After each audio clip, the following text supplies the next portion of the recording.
আসসালামু আলাইকুম। Job seeker চ্যানেলের পক্ষ থেকে সবাইকে স্বাগতম। আপনারা সবাই নিশ্চয়ই অবগত আছেন যে 31 তারিখে পরিসংখ্যান ব্যুরোর পরীক্ষা হবে এবং এই পরীক্ষার ধরন হবে লিখিত। সেই ক্ষেত্রে আমাদের দেখা যায় সংক্ষিপ্ত আকারের প্রশ্ন দেওয়া থাকবে, এক কথায় উত্তর দিতে হতে পারে অথবা ইলাবোরেট করে কোনো একটা বিষয়কে ব্যাখ্যা করে লিখতে হতে পারে। তাই আমাদের মনে হয় কোনো পরীক্ষা দিতে যাওয়ার আগে ওই পরীক্ষা যে অধিদপ্তরের যে সংস্থার অথবা যে পদের জন্য সংশ্লিষ্ট বিষয় সম্পর্কে পড়ে যাওয়াটা খুবই গুরুত্বপূর্ণ। আমি আজকে পরিসংখ্যান ব্যুরো সম্পর্কে যে তথ্যগুলো আছে সেগুলো পড়ব। আমি এখানে এই তথ্যগুলো যেখান থেকে নিচ্ছি গুগলের উইকিপিডিয়া থেকে। আপনি যদি এই ক্লাসের পরে মনে করেন যে এটা পড়ে নেবেন অথবা ক্লাসটা স্কিপ করে এখানেই স্টপ রেখে আপনি যে সেখান থেকে পড়ে নেবেন, চাইলেও সার্চ করে পড়ে নিতে পারেন। চলেন আমরা শুরু করি আমাদের পড়াশোনা। প্রথমত জানি বিবিএস এর ফুল মিনিং কি। বাংলাদেশ ব্যুরো অফ স্ট্যাটিস্টিক, যেটার বাংলা হচ্ছে বাংলাদেশ পরিসংখ্যান ব্যুরো। আর এর কাজ মূলত জনমিতি, স্বাস্থ্য, শিল্প, শ্রম, জাতীয় হিসাব, মূল্য ও মজুরি, শিল্পীয় উৎপাদন ও মূল্যসূচক, দারিদ্র্য, পরিবেশগত, জেন্ডার এবং কৃষি বিষয়ক পরিসংখ্যান সংগ্রহ করা এবং তথ্য পর্যালোচনা করে কেন্দ্রীয় সরকারের সংস্থা। এটি বাংলাদেশের সরকারের সকল ধরনের শুমারি এবং জরিপ কার্যক্রম চালায় এবং কতিপয় গুরুত্বপূর্ণ সূচকের তথ্য প্রদান করে থাকে। তাহলে আমাদের যদি বলা হয় যে বাংলাদেশ সরকারের সকল ধরনের জরিপ এবং যে তথ্য শুমারি এগুলো চালায় কোন সংস্থা, তবে সেটা হবে বিবিএস। এখন আমরা এই বিবিএস সম্পর্কে আরও একটু জানি। তার আগে আপনারা স্ক্রিনে নিশ্চয়ই বিবিএস এর লোগো দেখতে পাচ্ছেন। লোগোটা একটু খেয়াল করেন, এখানে 2 প্রাতিষ্ঠানিক লোগো। এর সংক্ষেপে বলা হয় বিবিএস। এটি গঠিত হয় 26 আগস্ট 1974 সালে, যেটার বর্তমান বয়স হচ্ছে 50 বছর। তাহলে এর বিবিএস গঠিত হয় কত সালে? 1974 সালে। কত তারিখে? 26 আগস্ট। ধরুন এটি একটি সরকারি প্রতিষ্ঠান, এটি আইনি অবস্থায় এটি একটা সক্রিয় আছে বর্তমানে এই সংস্থাটা, এবং এর যে সদর দপ্তর হচ্ছে পরিসংখ্যান ভবন, আগারগাঁও, ঢাকা। আর এর অবস্থান, এক্সাক্ট অবস্থান হচ্ছে 27A আগারগাঁও, ঢাকা 1207 নম্বর যে লেন, সেখানে এটি অবস্থিত। এর দাপ্তরিক ভাষা 2টি, বাংলা এবং ইংরেজি। বর্তমানে এর মহাপরিচালক মোহাম্মদ মিজানুর রহমান। এর প্রধান অঙ্গ হচ্ছে পরিকল্পনা মন্ত্রণালয়। তাহলে পরিসংখ্যান ব্যুরো কোন মন্ত্রণালয়ের অধীনে? পরিসংখ্যান ব্যুরো পরিকল্পনা মন্ত্রণালয়ের অধীনে। এর সদর দপ্তর কোথায়? আগারগাঁয়ে অবস্থিত। এটি কত সালে প্রতিষ্ঠিত হয়? 26 আগস্ট 1974 সালে প্রতিষ্ঠিত হয়। এবং এর প্রধান প্রতিষ্ঠান দেখেন, যদি প্রধান অঙ্গ বলে তখন হবে পরিকল্পনা মন্ত্রণালয়, বাট যদি বলে প্রধান প্রতিষ্ঠান কি, তাহলে পরিসংখ্যান ও তথ্য ব্যবস্থাপনা বিভাগ। এর ওয়েবসাইট বিবিএস। 2013 সালের 27 ফেব্রুয়ারি মহান জাতীয় সংসদে পরিসংখ্যান আইন 2013 পাশ হওয়ার মাধ্যমে জাতীয় পরিসংখ্যান ব্যবস্থায় বিবিএসকে জাতীয় পরিসংখ্যান সংস্থা বা ন্যাশনাল স্ট্যাটিস্টিক অর্গানাইজেশন হিসেবে দায়িত্ব প্রদান করা হয়। এখানে আমাদের 2টা কোশ্চেন আসতে পারে যে এনওএস এর ফুল ফর্ম কি? National statistic organisation. আর কত তারিখে পরিসংখ্যান ব্যুরোকে এনওএস এর দায়িত্ব প্রদান করা হয়? 13 সালের 27 ফেব্রুয়ারি। উল্লেখ্য, প্রতি বছর 27 ফেব্রুয়ারি জাতীয়ভাবে দেশব্যাপী জাতীয় পরিসংখ্যান দিবস পালিত হয়। তাহলে প্রতি বছর কত তারিখে পরিসংখ্যান দিবস পালিত হয়? 27 ফেব্রুয়ারি প্রতি বছর পরিসংখ্যান দিবস পালিত হয়।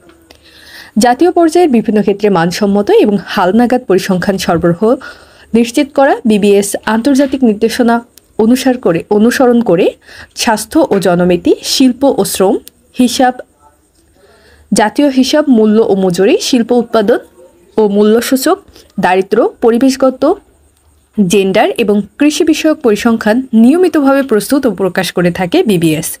তাহলে বিবিএস কি কাজ করে? মূলত এটা স্বাস্থ্য ও জনমিতি, শিল্প ও শ্রম, জাতীয় হিসাব, মূল্য ও মজুরি, শিল্প উৎপাদন, মূল্যসূচক, দারিদ্র্য, পরিবেশগত সমস্যাগুলো, জেন্ডার এবং কৃষি বিষয়ক পরিসংখ্যান নিয়মিতভাবে প্রস্তুত এবং প্রকাশ করে থাকে।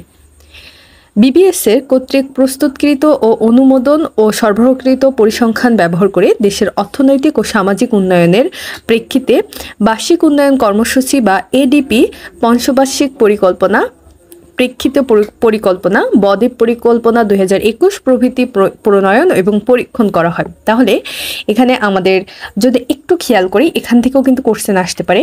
যেমন এডিপি এর ফুল মিনিং কি? অ্যানুয়াল ডেভেলপমেন্ট প্রোগ্রাম, অর্থাৎ হচ্ছে বার্ষিক উন্নয়ন কর্মসূচি। তাহলে এই পরিসংখ্যান ব্যুরোর যে তথ্য আছে এই তথ্য ব্যবহার করে দেশের অর্থনৈতিক এবং সামাজিক উন্নয়নের যে প্রণীত বার্ষিক উন্নয়ন কর্মসূচি এটা প্রদান করা হয়। পঞ্চবার্ষিক পরিকল্পনা এটাও প্রদান করা হয় এই ব্যুরো অফ স্ট্যাটিস্টিকের যে তথ্য তার প্রেক্ষিত পরিকল্পনা যেটা আছে, এবং বদ্বীপ পরিকল্পনা বা ডেল্টা প্ল্যান এটাও কিন্তু এখান থেকে প্রণয়ন করা হয় এই তথ্যের ভিত্তিতে। তাহলে এই নামগুলো একটু মনে রাখবেন।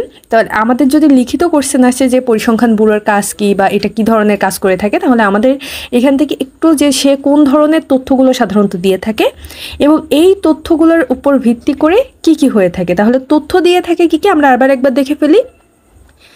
স্বাস্থ্য এবং জনমিতি, শিল্প ও শ্রম, জাতীয় হিসাব, মূল্য মজুরি, শিল্প উৎপাদন ও মূল্য সূচক, দারিদ্র্য, পরিবেশগত, জেন্ডার ও কৃষি বিষয়ক পরিসংখ্যান নিয়মিতভাবে প্রস্তুত করে এবং এই প্রস্তুতকৃত তথ্যের ভিত্তিতে বাংলাদেশ সরকার যেটা করে যে অর্থনৈতিক এবং সামাজিক উন্নয়নের জন্য প্রণীত যে বার্ষিক উন্নয়ন কর্মসূচি বা এডিপি এবং পঞ্চবার্ষিক পরিকল্পনা, প্রেক্ষিত পরিকল্পনা, বদ্বীপ পরিকল্পনা 2021 প্রভৃতি প্রণয়ন এবং পরীক্ষণ করা হয়।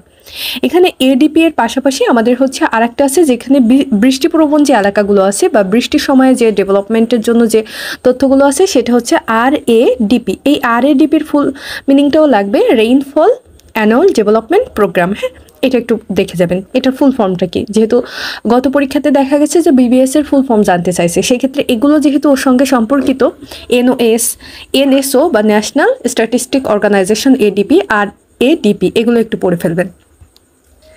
বিবিএস সহ অন্যান্য দপ্তরের তথ্য একই প্ল্যাটফর্মে প্রাপ্তির উদ্দেশ্যে বিবিএস এর এসডিজি সেল A2I প্রোগ্রামের তথ্য প্রযুক্তি সহযোগিতা, এসডিজির রিপোর্টিং সংক্রান্ত জাতীয় অনলাইন বাতায়ন, এসডিজি ট্র্যাকার ব্যবস্থাপনা এবং এসডিজি অর্জনের বাস্তবায়ন অগ্রগতি পরীক্ষণ করা হয়ে থাকে। তাহলে মূলত যে আমরা যে বিবিএস এর তথ্যগুলো কোথা থেকে পেতে পারি, এসডিজি ট্র্যাকার এই যে অনলাইন বাতায়ন সেখান থেকে আমরা পেতে পারি। এখন আসি আমরা এর ইতিহাস এবং গঠন সম্পর্কিত তথ্যে। যদিও বাংলাদেশ স্বাধীন হওয়ার আগেই পরিসংখ্যান ব্যবস্থা চালু ছিল, তবে তাতে প্রায় ভুল ত্রুটি পরিলক্ষিত হতো। এর প্রেক্ষিতে 1974 সালের 26 আগস্ট পূর্ববর্তী যে 4টা পরিসংখ্যান সংস্থা ছিল, পরিসংখ্যান ব্যুরো, কৃষি পরিসংখ্যান ব্যুরো, কৃষি শুমারি কমিশন এবং আদমশুমারি কমিশন, এগুলো অবলুপ্তি ঘটিয়ে বাংলাদেশ পরিসংখ্যান ব্যুরো প্রতিষ্ঠা করা হয়। তাহলে মূলত বাংলাদেশে যে পরিসংখ্যান ব্যুরো এই 26 আগস্টের পূর্বে এটা কয়টি সংস্থায় ভাগ ছিল? 4টায়। সেই 4টা কি কি ছিল? পরিসংখ্যান ব্যুরো, কৃষি পরিসংখ্যান ব্যুরো, কৃষি শুমারি কমিশন এবং আদমশুমারি কমিশন। এগুলোকে বিলুপ্ত ঘটিয়ে একবারেই একটা সংস্থা করা হয় 1974 সালে 26 আগস্ট, যেটার নাম হচ্ছে বাংলাদেশ পরিসংখ্যান ব্যুরো বা ব্যুরো অফ স্ট্যাটিস্টিক। জুলাই 1975 সালে প্রশাসনিক নিয়ন্ত্রণের জন্য পরিকল্পনা মন্ত্রণালয়ের অধীনে পরিসংখ্যান বিভাগ গঠন করা হয়। তাহলে কত সালে এটাকে পরিকল্পনা মন্ত্রণালয়ের অধীনে আনা হয়? 75 সালের জুলাই মাসে পরিকল্পনা মন্ত্রণালয়ের অধীনে আনা হয়। পরবর্তীতে পরিসংখ্যান বিভাগকে পরিসংখ্যান ও তথ্য ব্যবস্থাপনা বিভাগে রূপান্তর করা হয়। তাহলে এটার প্রধান যে অঙ্গ সংস্থা সেটা কি? পরিসংখ্যান ও তথ্য ব্যবস্থাপনা বিভাগে রূপান্তর করা হয়। বাংলাদেশ পরিসংখ্যান ব্যুরো বর্তমানে এই বিভাগের অধীনেই কাজ করছে। তাহলে আমাদের যদি বলা হয় যে বাংলাদেশ পরিসংখ্যান ব্যুরো কোন মন্ত্রণালয়ের অধীনে, তাহলে তখন আমাদের উত্তর হবে পরিকল্পনা মন্ত্রণালয়ের অধীনে। আর যদি বলা হয় কোন বিভাগের অধীনে, তাহলে হবে পরিসংখ্যান এবং তথ্য ব্যবস্থাপনা বিভাগের অধীনে। এর সদর দপ্তর কোথায়? বাংলাদেশ পরিসংখ্যান ব্যুরোর সদর দপ্তর ঢাকার আগারগাঁয়ে অবস্থিত। আর এছাড়াও বর্তমানে 13 সালে এই যে 23টা অফিস এটা বিলুপ্ত করা হয়েছে। বর্তমানে এর অফিস আছে শুধুমাত্র যে 8টি জেলা পর্যায়ে, বিভাগীয় পর্যায়ে 8টি জেলা পর্যায়ে এবং 489টি উপজেলা পর্যায়ে। জাতীয় জনসংখ্যা রেজিস্টার বা ন্যাশনাল পপুলেশন রেজিস্টার NPR এর ফুল ফর্ম কি? National population register. প্রণয়ন এবং সময় হালনাগাদকরণ। সমন্বিত সেন্ট্রাল জিওগ্রাফিক্যাল ইনফরমেশন সিস্টেম বা GIS। এখানে যেগুলো আছে একটু ফুল ফর্মগুলো মনে রাখার চেষ্টা করবেন, ফুল ফর্মগুলো আসতে পারে। তাহলে GIS এর ফুল ফর্ম কি? জিওগ্রাফিক্যাল ইনফরমেশন সিস্টেম প্রণয়ন। আমরা দেখব যে এর যে উইংস সমূহ আছে, এই উইংস সমূহ কি কি? এই উইংস আমরা যদি দেখি যে এর যে উইংস আছে, এখানে টোটাল 8টা উইংস আছে। একটা হচ্ছে agriculture, census, computer wing, demographic and health wing, national accounting wing, industry and labour wing, finance administration wing and MIS wing, strategical staff training institute. তো আমাদের এখানে হচ্ছে উইংসের নামগুলো মনে রাখার দরকার নেই, উইংসের সংখ্যাগুলো মনে রাখলে হবে যে এর কয়টা উইংস আছে, 8টি। এই যে সেল সমূহ, এর সেল হচ্ছে SDG সেল এবং হচ্ছে পরিবেশ জলবায়ু পরিবর্তন এবং দুর্যোগ পরিসংখ্যান সেল ECDS সেল, পরিবেশ জলবায়ু পরিবর্তন এবং দুর্যোগ পরিসংখ্যান। এরপরে gender statistics cell, poverty and livelihood statistics cells বা PLS এবং planning development and research cell. এর বিভিন্ন শুমারি এবং জরিপ। সাধারণত এটি কোন কোন ধরনের শুমারি করে থাকে? এর যে শুমারি আছে 3টা, জনসংখ্যা ও গৃহ গণনা, কৃষির ক্ষেত্রে শস্য মৎস্য এবং হচ্ছে প্রাণী সম্পদ শুমারি এবং অর্থনৈতিক শুমারি। এর জরিপ যেটা আছে national household database NHD, sample vital register system. পরিবেশ জলবায়ু পরিবর্তন, দুর্যোগ পরিসংখ্যান, শক্তিশালীকরণ। এখান থেকে অনেকগুলো দেওয়া আছে, সম্ভবত এতগুলো লাগবে না, এখান থেকে জাস্ট এগুলো একবার একটু পড়ে নিন। আর এই যে প্রকাশিত সূচক সমূহ আছে, সূচক সমূহ একটু পারলে ফুল ফর্মগুলো পড়ে রাখবেন। প্রডিউসার প্রাইস ইন্ডেক্স, এটা সহ বাকিগুলো একটু দেখি। IR inflation rate, WRI wage rate index, CPI consumer price index, এটা প্রায় সময় আসে। CPI এর ফুল ফর্ম কি? BMPI building materials price index, SRI house rent index, QIIP quantum index of industrial production, GDP gross domestic product. তো এখান থেকে দেখা যাচ্ছে যে তার যে প্রকাশিত সূচক আছে, সূচকগুলো আছে হচ্ছে 8টা। তো এই 8টা সূচক মনে রাখতে হবে এবং হচ্ছে তার উইংস আছে 8টা। আর বাকি যে তথ্যগুলো দেখলাম, এই তথ্যগুলো মোটামুটি মনে রাখলে এখান থেকে চলবে। আর এখান থেকে যে ব্যুরোর যে কার্যাবলীটা আপনারা চাইলে হচ্ছে একটু পড়ে নিতে পারেন, না হলে স্কিপ করে যেতে পারেন, দরকার নেই, লিখিততে এত বড় দেবে না। তবে ব্যুরো সংক্রান্ত যে যতগুলো তথ্য আছে এগুলো একেবারে টানা মুখস্থ করে ফেলবেন, যেহেতু এক কথায় এবং আমাদের হচ্ছে উত্তর ছাড়া মনে করে লিখতে হবে সেই ক্ষেত্রে।